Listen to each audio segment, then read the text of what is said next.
दोस्तों नमस्कार, मैं हूँ विनीता यादव। तो आपके सामने आ गई होगी वो तस्वीर, वो खबर जिसमें एक देश एक चुनाव की बात हो रही है। एक देश एक चुनाव जो है यूँ तो देश की सहूलियत के लिए है, लेकिन इसके इस वक़्त किसकी ज़्यादा सहूलियत है, ये समझने की ज़रूरत है। क्योंकि जब से 240 सीट पर बीजेपी आकर के टिकी है, तब से बीजेपी के लिए बड़ी मुश्किलें पैदा हो गई हैं कि किस तरह से आगे के चुनाव वो लड़ेगी। राज्यों के चुनाव से भी कोई अच्छी खबर नहीं आ रही है उनके लिए इस वक़्त। हालाँकि जम्मू कश्मीर की बात अलग है, लेकिन हरियाणा, महाराष्ट्र जैसे राज्यों से अगर उनका मामला फँस जाता है यहाँ पे और आगे नहीं निकल पाती हैं चीज़ें, तो कितना मुश्किल होगा। बल्कि बड़ी तस्वीर तो ये है कि चुनाव आयोग ने जहाँ पर महाराष्ट्र और हरियाणा का चुनाव एक साथ नहीं रखा है, वहाँ पर अब BJP one nation one election लेकर सामने आ रही है और अश्विनी वैष्णव उनके आईएनबी मिनिस्टर जो है, वो कहते हैं कि इस पर सरकार जो है वो 191 दिन से काम कर रही है। और अभी जो काम पूरा हुआ है मतलब जो 100 दिन का वक़्त था सरकार का जो उन्होंने अपना मनाया था 100 दिन पूरे होने पर सरकार के। तो इसका मतलब ये हुआ कि कुल मिलाकर के पहले दिन से ही क्या बीजेपी इस पर लग गई थी आतंक के साथ ही? हालाँकि ये चर्चा शुरू से हो रही थी इस बारे में और हमने जैसा बताया भी कि विंटर सेशन में ये बिल आना है, ये बात बहुत ऑब्वियस थी। लेकिन अब जो बात है वो क्या निकल के आ रही है? विपक्ष ने अभी से इसका विरोध करना शुरू कर दिया है। विपक्ष सीधे-सीधे बोल रहा है कि बीजेपी जो भी चीज़ करती है, उसके अंदर इतना साफ-सुथरा कुछ नहीं होता है और ये भी ठीक नहीं है।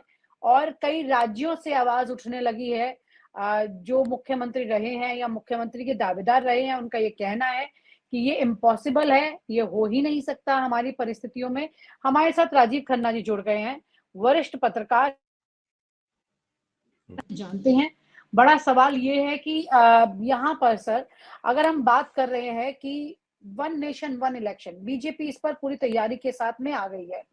अब उन्होंने कैबिनेट से मंजूरी भी ले ली है। रामनाथ कोविंद के वक़्त में ही इस बात को आगर के आगे उन्होंने बढ़ा दिया था। अब शीतकालीन सत्र में चले भी जाएँगे, तो पिछले 2 सवाल हैं। पिछले सत्र में जो बिल वो लेकर आने वाले थे, उसमें तो वो बैकफुट पर जा रहे थे। आगे इसकी कितनी प्रैक्टिकल तस्वीर आने वाली है, नंबर 1। नंबर 2 कि ये वन नेशन वन इलेक्शन खुद का बचाव का ढाल है क्या? ये सवाल किया भी गया है अश्विनी वैष्णव से इस प्रेस कॉन्फ्रेंस में, जिसमें उन्होंने कहा है कि नहीं हम तो पहले से ही इस पर काम कर रहे थे। इस 240 सीटों का कोई लेना-देना नहीं है। जी। देखिए, इसको 2-3 एंगल से आप देखिए इस चीज को। पहली चीज तो साफ तौर पे ये है कि एक इस समय बीजेपी बड़ी डेस्परेटली कोई नैरेटिव ढूंढ रही है। कम्युनल पोलराइजेशन चल नहीं रहा। उसके बाद खासतौर पे हरियाणा की अगर आप बात कर रहे हैं या इवन महाराष्ट्र की बात कर रहे हैं तो एंटी इनकम्बेंसी जो है वो बहुत बुरी तरह घेरे हुई है। तो एक डेस्परेटली एक ऐसा नैरेटिव ढूंढने की कोशिश हो रही है जिससे थोड़ा अटेंशन डाइवर्ट किया जा सके। और ये सिर्फ चुनावी मतलब स्टेट्स की हालत नहीं है। आप अगर वो ऐसे देखिए किसी और स्टेट में भी जाकर देखिए तो इस समय इन्फ्लेशन एक बहुत बड़ा मुद्दा बनकर सामने आ रहा है। अब ये देखिए आज मतलब प्याज की रेट आप देख लीजिए 60 रुपए किलो कम से कम है रिटेल मार्केट्स में, और लोग सवाल उठा रहे हैं इन चीजों को लेकर। तो बीजेपी के लिए पहली चीज तो है कि एक नैरेटिव ढूंढ रहे हैं, और ये इनकी कोई नई बात नहीं है। ये इनके ना कुछ मतलब अब तो मैं जुमला ही कहूंगा इन चीजों को। ये जुमले काफी सारे हैं। कभी यूनिफॉर्म सिविल कोड की आवाज उठ जाती है, कभी कोई आवाज उठ जाती है, और उसी में एक वन नेशन वन इलेक्शन की बात आ गई है।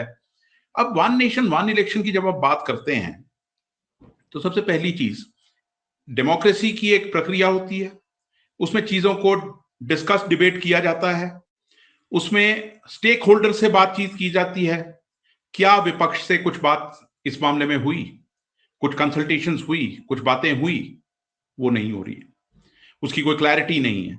अच्छा, फिर आप बोल रहे हैं कि हम तो 197 दिन से लगे हुए थे या 191 दिन से लगे हुए थे, अभी तो 100 दिन अभी पूरे नहीं हुए सरकार के। तो मतलब आप बहुत पहले से क्या वो खेती करनी शुरू कर दी थी आपने उसकी? फिर एक और प्रेशर है, सरकार से ये पूछा जा रहा है कि भैया आपने तो उस समय प्रेस कॉन्फ्रेंस आपको याद होगी मोदी साहब की कि मैंने 100 दिन का रोड मैप तैयार कर लिया है। अब लोग पूछ रहे हैं भैया क्या था वो रोड मैप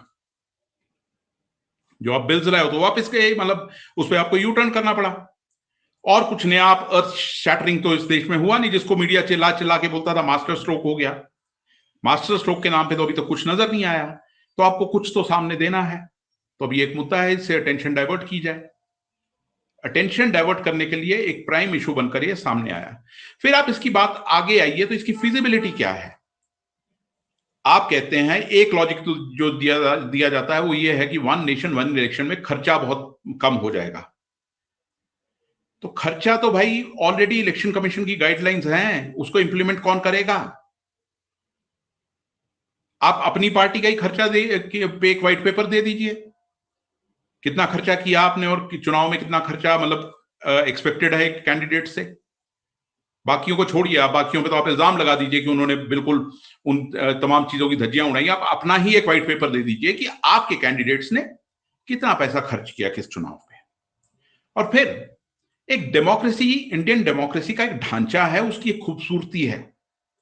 जिस तरीके से यहां सरकारें गिराई जाती हैं वो हालांकि अच्छी चीज नहीं है, पर उसके तहत आप क्या करेंगे वन नेशन वन इलेक्शन का? मिडवे कोई सरकार गिर जाती है किसी भी कारण से, हॉर्स ट्रेडिंग होती है, कोई भी चीज आती है, सरकार अल्पमत में आ जाती है, फिर आप क्या करेंगे?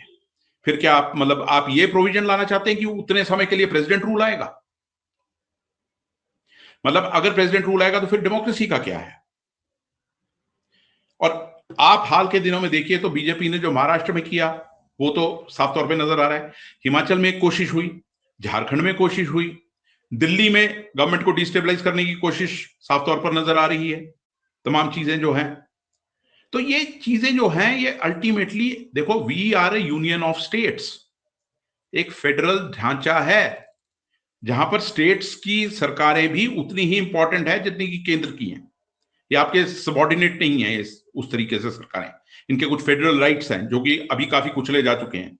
और आप हाल के दिनों में देखिए ना, खासतौर पे स्टेट्स जैसे पंजाब है, बाकी स्टेट्स हैं, हिमाचल है, ये आवाज उठा रहे हैं कि हमारा जो शेयर था जीएसटी का वो कहां है, हमारे जो सेंट्रल डेवलपमेंट फंड्स के शेयर था वो कहां है। तो आप क्या वन नेशन वन इलेक्शन के नाम पे आप ये सोचे कि अगर हमारी सरकार है और हम पूरा ही देश पे कब्जा कर लेंगे और फिर एक तरह से डिक्टेटोरियल तरीके से सरकार चलाएंगे, तो वो पॉसिबल नहीं होगा ना। उसके खिलाफ आवाजें तो आएंगी आएंगी। हाँ, इस मोमेंट पे जो बात है वो सीधे सीधे ये है कि आप अटेंशन डाइवर्ट करना चाहते हैं क्योंकि कोई मुद्दा चल नहीं पा रहा है इस समय। और ये सिर्फ ना केवल आपके उन स्टेट्स में जहां चुनाव है बल्कि बाकी जगह भी इन्फ्लेशन एक मुद्दा है। मैं इस समय हिमाचल में हूं, यहां कम्युनल पोलराइजेशन की भरपूर कोशिश हो रही है इस समय, और कारण भी आपको बता देता हूं। हालांकि हिमाचल के बारे में बात करना कोई भी चैनल इतनी बात करना नहीं चाहता, पर मैं आपको कारण भी बता देता हूं, वो क्योंकि वो फैक्टर पूरे देश पे लागू है। हुआ क्या है, जो छोटा ट्रेडर था, छोटा ट्रेडर जो है उसकी हालत बहुत खराब होगी और उसके लिए तीन चार फैक्टर्स जिम्मेदार है। पहला नोटबंदी, दूसरा जीएसटी की एक शॉर्टी इंप्लीमेंटेशन, तीसरा ऑनलाइन परचेजिंग और चौथा कोविड। अब क्योंकि उन ट्रेडर्स के बीच में वो उनमें एक अनरेस्ट है, तो उसको किस तरफ डाइवर्ट किया जा रहा है? उसको एक एंटी माइनॉरिटी एंगल देके डाइवर्ट किया जा रहा है कि माइग्रेंट्स आ गए हैं, माइग्रेंट्स ने डेमोग्राफिक यहां पर डेमोग्राफी चेंज कर रही है, डेमोग्राफिक चेंजेस की बात कर रहे हैं। वो लोग कर रहे हैं जिनको डेमोग्राफी के स्पेलिंग भी नहीं आते। जी, आपने इसकी बात की है तो मैं इसमें एक चीज ऐड करना चाह रही हूँ कि जैसा आपने कहा कि यहाँ पर ये इतनी स्टेट्स हैं तो इसकी वजह से यहाँ पॉसिबल नहीं है। हमारे देश के कई ऐसे जो राज्य हैं जो कि बाहर कई देशों के बराबर हैं, जैसे कि मसलन बात कर लीजिए उत्तर प्रदेश की, तो ये ब्राजील के बराबर है। और ना जाने कितने देश हैं जो कि उत्तर प्रदेश से भी छोटे हैं, जबकि एक प्रदेश की बात कर रहे हैं हम। बिहार मैक्सिको के बराबर है, महाराष्ट्र जापान के, West Bengal Egypt, Madhya Pradesh Turkey, Tamil Nadu Germany, Rajasthan Ukraine और पोलैंड के बराबर, गुजरात थाईलैंड, कर्नाटक यूके और आंध्र प्रदेश म्यांमार। तो ऐसी परिस्थिति में एक तरह से बंच ऑफ कंट्रीज का इलेक्शन एक साथ कैसे मुमकिन होगा, ये भी क्या एक बड़ा सवाल है राजीव जी। नहीं, दूसरी चीज जो इन्होंने बात की है, क्या इन्होंने वो जो रामनाथ कोविंद कमेटी बनाई थी उसका कुछ ब्लूप्रिंट सामने दिया है? और मेरा तो ये कहना है ना कि एक कंसल्टेटिव प्रोसेस होता है। अब तक आपने कितनी पॉलिटिकल पार्टीज को ऑन बोर्ड लिया, इस मामले में बातचीत की?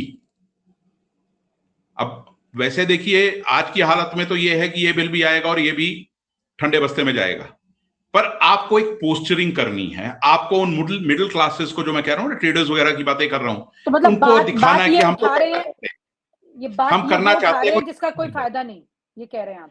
फायदा तो दूर की बात है, पॉसिबल है क्या, उसकी फिजिबिलिटी क्या है? देखिए, ये इनके नैरेटिव्स बार बार आते हैं। जैसे मैंने कहा, कभी कभी यूसीसी की बात आ जाएगी। एक समय ये था कि जी हमको प्रेसिडेंशियल फॉर्म ऑफ गवर्नमेंट चाहिए, हैं, क्यों मनमोहन सिंह लाल कृष्ण आडवाणी से डिबेट नहीं करते? भाई, we are not a presidential form of government, we are a parliamentary form of government. तो आपके तो वो नैरेटिव्स होते हैं ना, अपने आप को थोड़ा वो एक तरह से पोस्चरिंग वैसी रहती है। आप मिडिल क्लासेस को खास तौर पे, या जिसको हम चटराटी कहते हैं, उसको आप बताना चाहते हैं कि हम तो करना चाहते हैं पर कोई करने नहीं देता।